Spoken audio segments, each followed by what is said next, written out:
Welcome to Time for Success Business Owner Dad's Edition. And this week we have Nic Hays, the owner of Steel Plate CrossFit. Hey Nick, how you doing? I'm doing great. Thank you so much for having me. Hey, thanks for being on. So Nick, would you mind telling the audience a little bit more about like what you do with Steel Plate CrossFit? I mean, it's fairly self-explanatory, but Yeah. So yeah, Nic Hays. I own and run Steel Plate CrossFit. Have had it open since 2011. Yeah. Wow. Great. So not only do we do CrossFit classes, and most of the time, whenever you say CrossFit, people look at it as they've seen a YouTube video and they're like, "Oh, I can never do that." But that's I equate that to watching an NFL football game and saying, "Oh, I could never play that." But you can go outside and toss a football, and that's totally okay. Yeah. And that's how I try to equate, people looking at a CrossFit video to actually being inside a gym and getting a coach that actually cares about you and about your fitness and your journey that you're on. Right. Well, so many people look at building a business, right? Similarly, like, oh, I could never build a business to be $1 million business or something like that, But I guess just kind of very similarly, I mean, I think a lot of the listeners here might have that growth mindset, hopefully, right? Because that's why they're listening. So you're saying that even with CrossFit, it's just kind of like what's the first step? What's an easy first step for folks? First step, we like to get people in the door to just check their mechanics as far as get them to understand how their body works and to understand the movements that we do in CrossFit, and that taking the scare tactics, I guess, that they hear or see, that actually using a barbell is a benefit to them, more than anything. Okay. So I enjoy breaking down a movement and teaching somebody how to use a barbell, and it's amazing. From we have members at our gym that are in their 60s. Wow. And it's amazing to see their face light up whenever they learn how to do something that they never thought they could do. No kidding. Yeah. No kidding. Well, and I think too, in terms of kind of a starting point, just like whenever you start your own business, what's the first thing that you want to do? I mean, well, first of all, you should have something that you're offering, right? But just go out there and you just find somebody to work with, right, and offer it to, and you gotta go out there and do it, just like with the CrossFit. But you just got to go out there and do it. But it starts so simply with just getting good form. Right. And I think that's probably what a lot of people struggle with. My body hurts too much. I could never do that. But if you're learning good body mechanics, mm-hmm. probably some of that other pain that you're experiencing, if you're starting to move correctly, will start to kind of go away. Is that fair? Oftentimes? Oh yeah, 100%. I used to work in a regular gym. And I had a lot of people come up to me that had only done cardio because that's what they were comfortable with. They knew how to turn the machine on and they knew how to be on a treadmill. Yeah. And they were scared of the machines because they didn't know how to use them. Same thing with the barbell in the way, what we do in CrossFit. If you don't know, then obviously, unless you're a very outgoing person, it's going to, you're going to step back a little bit and kind of wonder. Yeah. But if you have a good coach and they're able to teach you the correct way to do things, and just like with anything, you learn how to swing a baseball bat, you learn how to, be good at your job. It's just repetition. Yeah. Repetitions over time. Good. So as you do it, you get better with the mechanics and get your form better. Correct. So, awesome. So Nick, you're a family man, right? Yes, I have a 13-year-old daughter. Wow, yeah, I've got a 13-year-old daughter too. Yeah. So it's a fun age, but sometimes can be challenging. Yeah, she's literally been in the gym with me since she was born. Yeah. So I've been in this industry for 13 years, and she's been there the whole time. Yeah. Well, that's fantastic. So you've spent a lot of time together. Right. Wow. So if she's been in the gym with you every day, is she already starting to see her own clients? Not yet. Not yet. She has done, I think, 2 Olympic lifting meets. Wow. She's done 1 CrossFit Kids competition. but now she's more focused on volleyball and softball right now. Excellent. So we still do some. She still, trains with me and does some, agility work to help her in those sports as well. But yeah, it's always fun, especially on Saturday mornings. We usually do a partner workout, and whenever I have her up here, she's usually my partner in that workout. That's amazing because for a lot of dads, especially as daughters start to go into teenage years, sometimes it's hard to kind of like stay connected. Right. But, I mean, you've kind of found out a little secret in terms of maybe families that work out together stay together. Is that? I like that. Yeah. I just try to be involved with her as much as possible.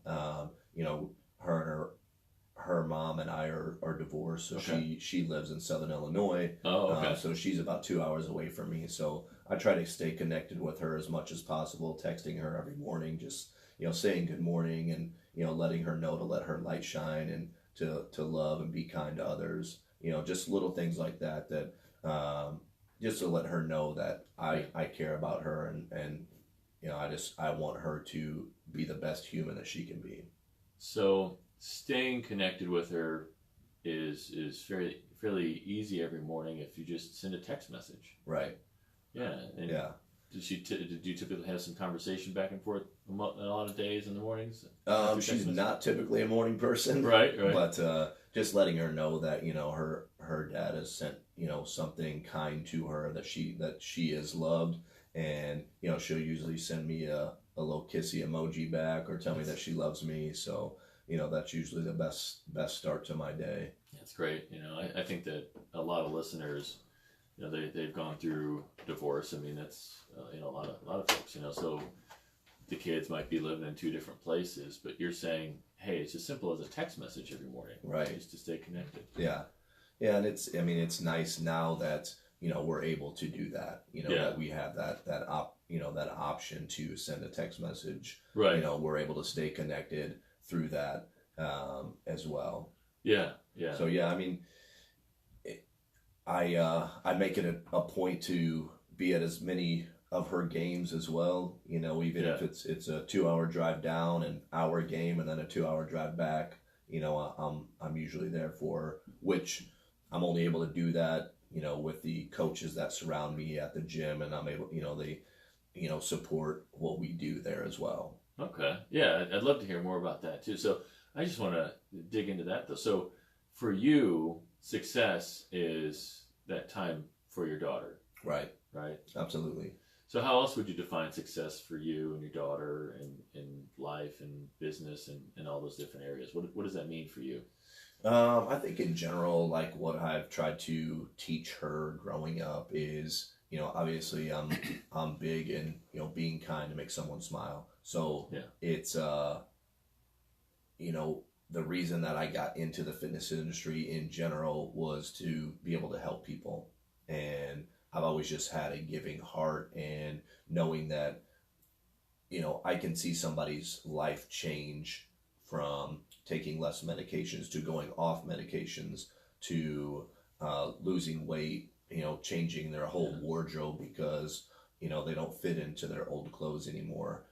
Just seeing that change and their whole confidence change is one of the main reasons that I got into this industry. Yeah. So success for me is seeing that progress. Mm-hmm. Success for me as a dad with my daughter is seeing her kind of emulate that same thing, being kind, but also giving 100% in her academics and giving 100% in her sports and, her everyday life. That's what I try to teach her mentality wise whenever she's at the gym. So sounds to me like you very much have a growth mindset. Right. And how you define success is feeding into other people's personal growth. Yeah. And development. Yeah. Helping others is a huge thing for me. Yeah. So when you, take me back to like the first most impactful story of helping somebody in their health journey. What was that like? So you took somebody from, maybe were they overweight? Were they, you know, what was that defining moment where like, holy cow, I made a difference in their life? Yeah.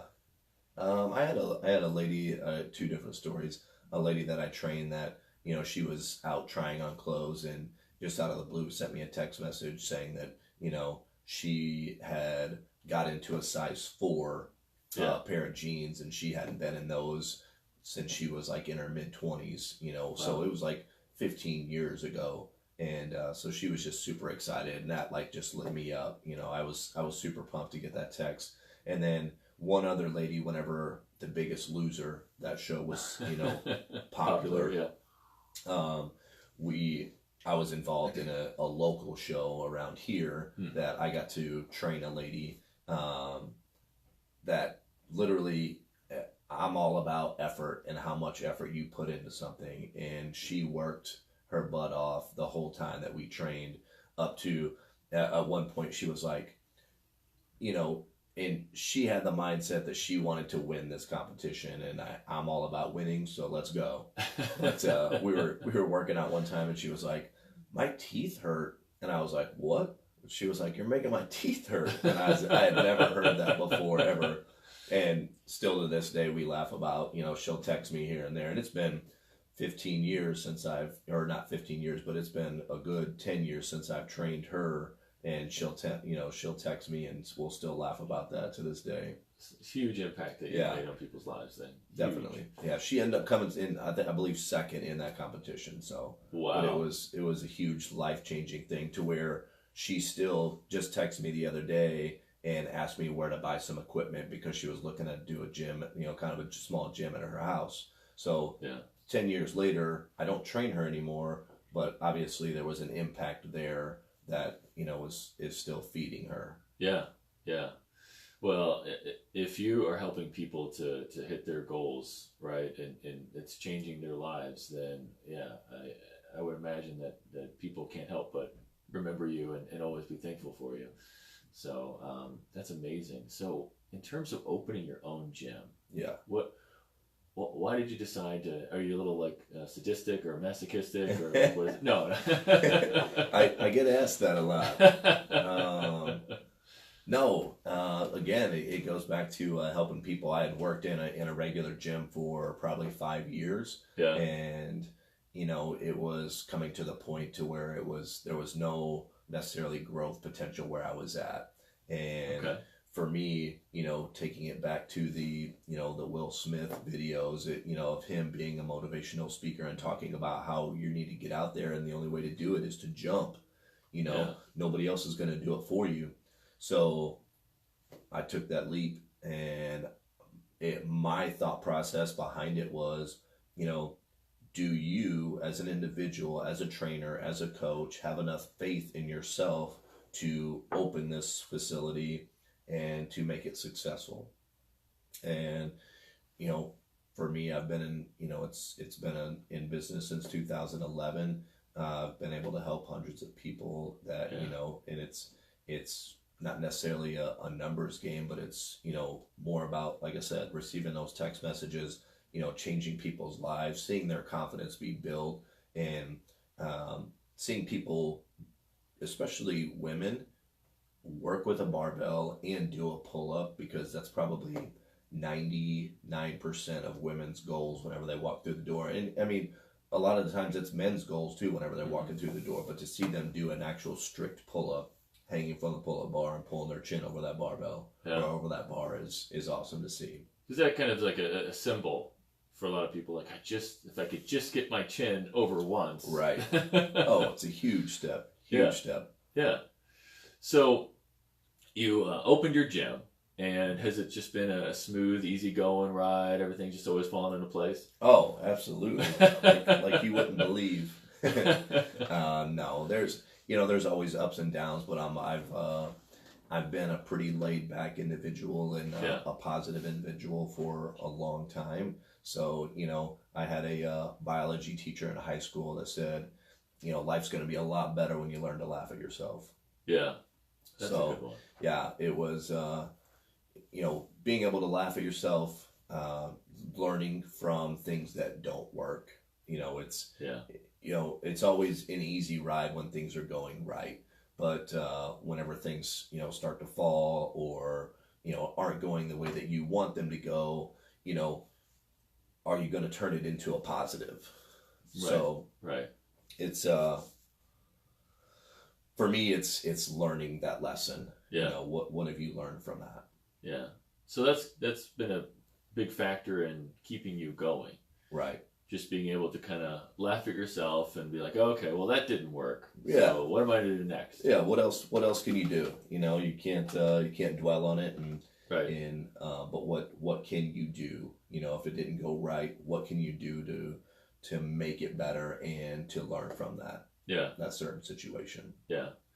Is there like a good example of a situation where you just couldn't help but laugh at yourself?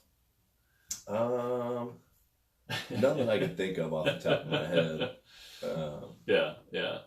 Because I think that we get stuck a lot of times as business owners, kind of just thinking too much about like what didn't go right. Right. And I like your attitude of just kind of slough it off, laugh at it, and one of the reasons you probably don't remember it is because it wasn't that big of a deal to you, like any of these mistakes, because you're like, that's just part of it. Just gotta keep on going.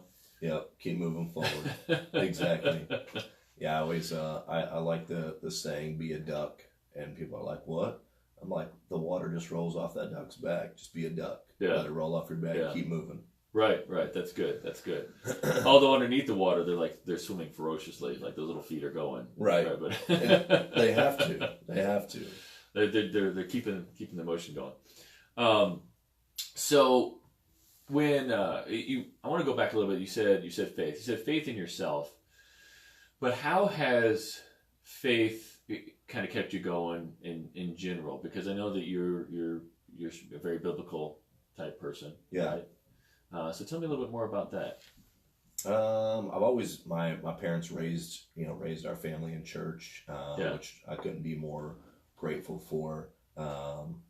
It's just knowing, and I guess people are always like, why are you always in a good mood? You're up at 4 a.m. every day. Like, how can you always be in a good mood? And in all reality, it has to do with the love that God shows me. And that's what I always try to tell my daughter, show God's love in everything that you do. That's great. So you try to always have that as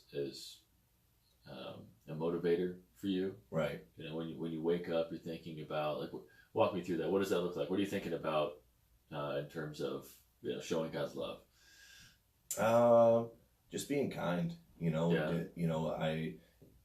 everything that you do, I'm a big believer in, opening a door, holding the door for people, just simple things like that. It's little things that make a big impact on people. Yeah. So, showing love, being kind, and making somebody smile. Like I said, be kind, make someone smile. That's the daily goal on a regular. And, if I try to teach my daughter all the time to make eye contact. When people are talking to you, make eye contact. Yeah. And, some people, if you're making eye contact with them, aren't necessarily wanting to smile. But I feel like if you send them a smile, if you're the first one to smile, it's hard for them not to smile back at you. And if they don't want to smile back, that's their thing. But, be you and, bring that positivity out. So in a lot of CrossFit, or at least the image that a lot of people probably have of CrossFit gyms, right? They walk in and it's like, come on, go, go, go. Like it's hardcore. But I kind of get this feeling that if somebody walks in your door, they're going to be greeted with a smile. Absolutely. And it's going to have a little bit of a different feel than that image. What is the feel that you try to have people, or try to get people to experience when they walk in the door? I love music, and I have music playing all the time at the gym, and sometimes I'll just start dancing, so, and then some of the members are like, let's see those moves today, Nick. And so I'll just start dancing. So it's that kind of energy that I usually greet people with as they're coming through the door. And I try to maintain that, So to get people kind of through those difficult moments that you have in CrossFit, get through, you try to really experience or surround them with positive energy, supportive energy, loving energy. Yeah. As opposed to maybe what people are imagining a CrossFit gym to be, of the, come on, you slug, move, right? Right. Yeah. Oh, what was that? What was that one lady's name on that Biggest Loser? That Jillian lady that was always yelling at people. It's never been my style. Right. And I feel like, I don't think that's a lot of people's style. Right, It's not really what yeah. they want to hear. I'm sure that was for TV. But yeah, it's just, a little positive reinforcement throughout, and that's the part of coaching that I enjoy is, Yeah. But at the same time, you don't want to overspeak, because the suck that they're feeling right now, the hard work that they're putting in. Yeah. And sometimes when you overcoach, people kind of get a little put off, and they just want to. Yeah. They're in their cave, and they want to get out of that cave, so they're working to get through it. Yeah. So I'm sure you work with a lot of business owner dads and moms, or executives, very stressful jobs and positions. Yeah. But they've got a lot of goals in life, and one of those being a health goal. How does the health goal, though, because a lot of people will kind of put that off as kind of a last goal, right? They got to get all these other things in place. But would you say that really taking care of your health goals can actually help you to achieve other goals in life a little bit better? Yeah, 100%. I mean, I know from my own self, getting to work out, an hour a day makes a huge difference. I have another member that's a local guy here from Webster Groves, that same way. He's like, I need this hour, I need this time to, make my business more successful, because it motivates me. So it's definitely a huge impact, and it like I said, it builds confidence in people. The better, it's the same way with the way people dress. You dress better, you feel better. Same way with fitness. You feel better as a healthier individual than you do, sitting on the couch and not doing something. Right. It's amazing the change that your life will take on. So I know, just, from working out, whenever I go out and I run or something like that, and I run farther than I thought I could, or faster than I thought I could, it kind of builds up a more of a sense of confidence in me. Is it kind of that way? So like when that mom, she's able to do that first chin up. Yeah. I mean, how do you think, if you're just to kind of guess, how do you think that impacts the rest of her goals in her life? I mean, that was probably one of the most challenging that she could obviously come into the gym and say, like, I want to do a pull up. So once she achieves that, and I feel like that's any time you go into the gym, you just worked out and you just put all that effort in, and now the rest of your day is going to be easier because you've just worked this hard in here. Yeah. So the rest of the day you're ready to go. And so building that confidence for that mom that is able to finally get that pull up, she now has a different mindset that she can overcome anything that she wants to. She can overcome things. Yeah, she could be an overcomer. Right. Absolutely. Well, so Nic, I just want to make sure that anybody who wants to get a hold of you, they know how to get a hold of you. What are some of the best ways to contact you? Steelplate.fit. Steelplate.fit. They can go on our website. They can hit us up on Instagram, Facebook. Just search Steel Plate CrossFit. Look us up. Okay. And then if you want to give us a call, it's 314-952-7723. Okay, great. Any other little snippet of advice, just if you could give them one thing to move towards fitness today, what is one thing that they could do? Give us a call. Walk through our doors. That's very fair. I promise you'll be smiling. Awesome. Well, thank you so much, Nic, today. This has been Time for Success Business Owner Dad's Edition with Nic Hays, owner of Steel Plate CrossFit in Webster Groves. Thank you so much for your time today and your insights. Thank you so much for having me. Appreciate it. All right, thank you. Oh, hey, Ryan. Ryan is he loves to work out. So, hey, Ryan. Maybe you need to talk to Nic. Have a good one, everyone.